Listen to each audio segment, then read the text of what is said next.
Yeah, hello and welcome to another update video about Cardano. So Cardano, I don't know if you've seen my previous Bitcoin video. For Bitcoin, I had to adjust the wave count a little bit, just based on the retracement of that wave that I have here labeled still as a wave 2. So these charts are now looking a bit different, and that is what I always mean, that just because they temporarily move together, they don't always have to move together, these charts, and different assets move in individual waves. Yeah, it doesn't make sense to look at Bitcoin only and then to trade Cardano of it or make decisions on the Cardano chart, because first of all, a Bitcoin price doesn't give you a Cardano target. Yeah, because people often say there's no point looking at the altcoin charts, they're all following Bitcoin anyway. And to be fair, yeah, in the major price moves they often do. They don't always do. Cardano has shown in the past that it can significantly outperform Bitcoin, also the other way around, yeah, that Bitcoin can outperform Cardano and that they can move in different waves as well. And here we have another proof now that they move differently, and I will explain. So while I have just for Bitcoin adjusted the wave count a little bit, don't get me wrong, not to a bullish count, and if you watch the video you will understand, not to a bullish count, just into account that this overall correction here, the wave 4 on the Bitcoin chart, is still unfolding or has a high chance of not being finished now. Yeah, but it's not a bullish chart. It doesn't change anything in the medium term.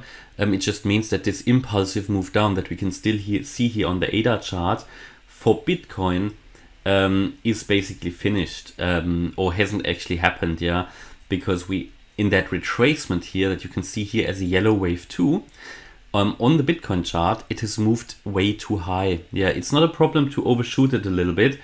The problem on the Bitcoin chart was that it invalidated that move down basically by getting higher than the beginning of the wave, and that invalidates such a it invalidates such a wave 1 here and the wave 2 movement when that wave gets too high in this case. So what is very important though is to highlight that it did come exactly into my target area. So in the previous video I gave you here this target area for the wave 2, and that was exactly reached. Exactly. So let's take a look. I think I need to adjust it actually a little bit. So, but you can see how it reacted to it. Let me just adjust it a little bit here. Yeah, that's fine. So it came all the way up to pretty much a 61.8% FIB level in the region between the 50% and the 61.8% FIB level. Absolutely common and absolutely typical for a wave 2. So I think we see here a different wave structure. So nothing really has to change here on the Cardano chart. This is still unfolding and still at the moment going to plan. Even if we moved a little bit higher, all I would do, so if we would move, if this wave 2 here in yellow, yeah, which is currently a corrective structure, should that really get above 58.7 cent, 58.7 cent, then I would also adjust this wave count here, and it wouldn't be bullish. It would just mean that that wave 4 up here isn't finished yet, and that this is an overall extended correction in some form. At the moment though, for me, it still makes more sense here to count it as an impulsive move down. So no change from the previous video. A yellow wave 1, a wave 2 retracement as expected, in which we can count all of this as a 3-wave move. Now again, here are also 2 possibilities to count it, because it's getting a bit more of a complex correction. There's one possibility where I can count this just as an ABC, and the wave 2 is already finished and we are already in the wave 3 down. But to do so, I think the price would need to move below 52 cents. Even better would be below 50.5 cents. So watch out for these levels. The other alternative would actually be that we have here an ABC. And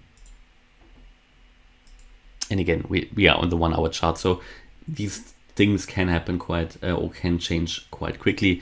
So that we actually have here a wave A to the peak, have a wave B here to the downside, have a wave C to that upside, and then we start again with a wave A, B, C. So in the end, again, it's a WXY pattern which connects different ABCs together.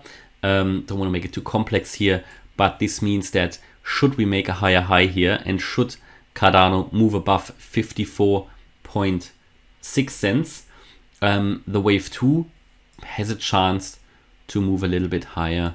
So it's really at the moment here the key point. Quite excited to see actually what the charts are doing at the moment, because it's here at the key point to decide, is the wave 2 already finished, or if I make a slightly higher high here, then we have probably here a wave C still unfolding, which is all part of the wave 2, so it doesn't invalidate anything.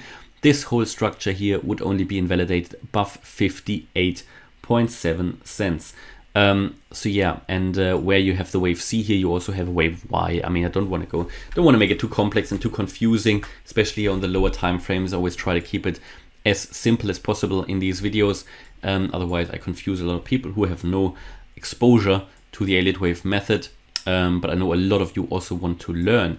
Now, the other possibility here, the first one actually, where we just count this as an ABC, we could indicate, or we could see maybe, now I'm not too keen on that, based also on what Bitcoin is doing, but it would indicate that here the wave 2 is finished and that we're already now in 1, 2, 3, 4, 5 of that third wave down.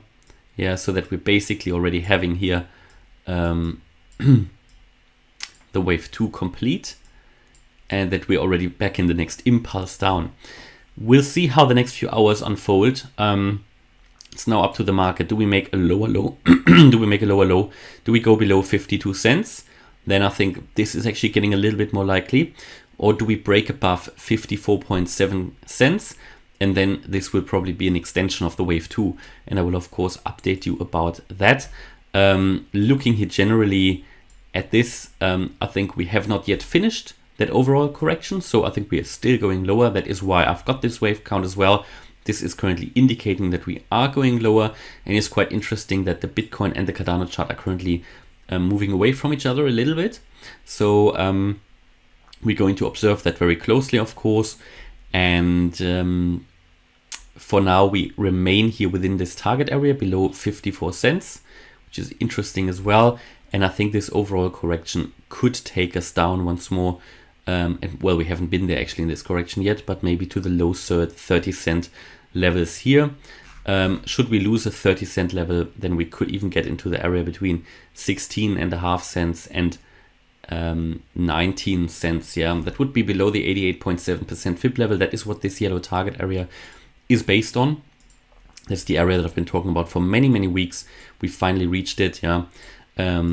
And this is between 30 and 54 cents. And in this area, there is usually the highest likelihood that the overall correction gets finished. Because in this wave 2 in which we are, that is normally the area where you would expect it to be finished. Now, we currently see on many altcoin charts, also like Bitcoin, that the MACD is printing a bullish crossover. Now, that just doesn't necessarily mean that the prices are going up, but it is an interesting phenomenon. Even though the RSI, for example, is still very low, and on the ADX we still see a bearish momentum here. So we need to closely observe that. If that has a major impact on the price, we could see a bit of an extended corrective move up, but it's too early to talk about it, and that is not currently my primary expectation. But as always, if things change, I will make you aware. Overall, I still expect another move down, even if that correction here to the upside takes a little bit longer. 4-day chart, also no change yet. So on the 4-day, similar to Bitcoin and the other charts, we still see a lot of downward momentum. So again, until that changes, I also won't change my view that medium term we will see another lower low in the crypto market. And that is where we currently are with Cardano. So of course I'll keep you updated. Hopefully you liked the update. If you did, please hit the like button, leave a comment and subscribe. And if you really like the content, then check out the channel membership. Thanks a lot for watching. Bye bye.